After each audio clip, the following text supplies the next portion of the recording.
بزم اولیاء کی طرف نظر دوڑاتے ہیں تو اولیاء کرام کی اس بزم میں، اولیاء کرام کے اس فلک پر ایک ایسا روشن ستارہ چمکتا نظر آتا ہے جو اولیاء کرام کے اس دور کے، ہمارے اس خطے کے سردار نظر آتے ہیں۔ آج ہم ذکر کریں گے اللہ کریم کے ایک سچے بندے، ایک سچے عاشق رسول، ایک سچے ولی کامل، شیخ المشائخ حضرت سیدنا علی بن عثمان یعنی داتا گنج بخش علی حجویری کا ذکر کریں گے۔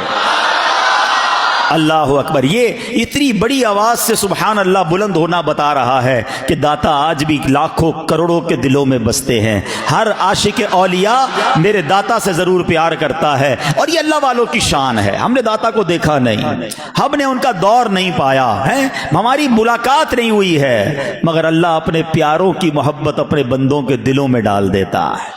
اور کاش جو یہ قرآنی حکم ہے کہ اے ایمان والو سچوں کے ساتھ ہو جاؤ، اللہ کرے ہم داتا کے ساتھ ہو جائیں، ہم احمد رضا کے ساتھ ہو جائیں۔ سنو میرے داتا کے بارے میں خواجہ غریب نواز کیا کہتے ہیں، کہتے ہیں گنج بخش فیض عالم مظہر نور خدا، گنج بخش فیض عالم مظہر نور خدا، ناقصارا پیر کامل کاملا را رہنما، گنج بخش فیض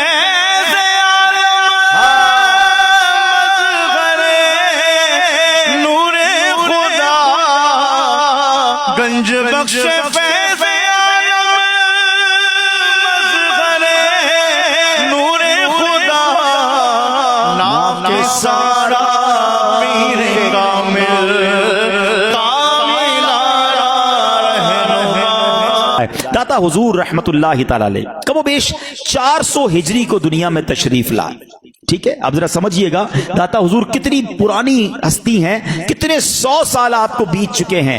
اس وقت تقریباً 1441 42 43 سن ہجری ہے نا، 1440 سے اوپر ہم پہنچ گئے، تو یعنی 1040 سال پہلے، 10 صدیاں پہلے داتا حضور اس دنیا میں تشریف لائے۔ آپ افغانستان کے ایک علاقے غزنی کے رہنے والے ہیں۔ غزنی کا ایک محلہ ہے حجویر، داتا حضور اسی محلے میں رہتے تھے، اسی نسبت سے آپ حجویری کہلائے۔ داتا حضور نجیب الطرفین یعنی حسنی حسینی سید ہیں۔ ہاں، یہ فیضان جو ہے نا یہ مولا علی کا ہے، یہ فیضان امام حسن اور امام حسین کا ہے۔ تیری نسل پاک میں ہے بچہ بچہ نور کا، سنو بات ہو رہی ہے داتا کی اور شعر ہو رہا ہے رضا کا، ہے تیری نسل پاک میں ہے بچہ بچہ نور کا، تو ہے عین نور تیرا سب گھرانہ نور کا، تیری نسل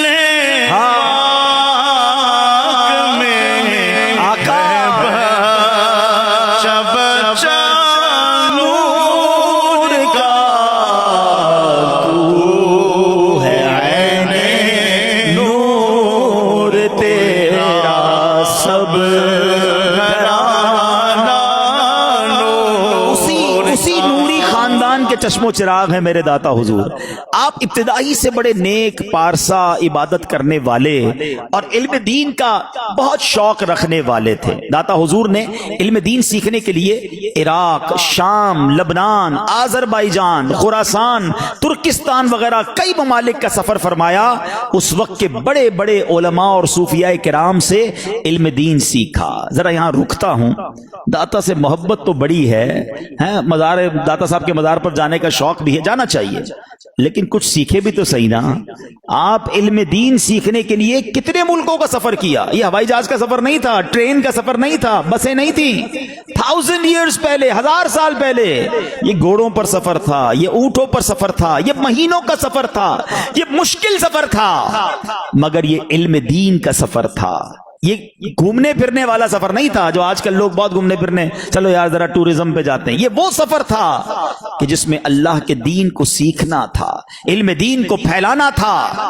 عطا حضور تقریباً 34 سال کی عمر میں اپنے پیر صاحب شیخ ابو الحسن خطلی رحمت اللہ تعالی کے حکم سے لاہور تشریف لائے، یہاں نیکی کی دعوت کو عام کیا، دین اسلام کا پیغام پھیلایا، لوگوں کو قرآن و سنت کی تعلیم دی، اپنے اخلاق سے، کردار سے، کبھی بیانات فرما کر، کبھی کرامات دکھا کر بے شمار غیر مسلموں کو مسلمان کیا۔ جو پہلے مسلمان نہیں تھے انہیں سنتوں کا پیکر بنایا، کئی عالم بنائے، کئی لوگوں کو اپنی تربیت میں رکھ کر ولایت کے بلند مقام پر فائز کر دیا۔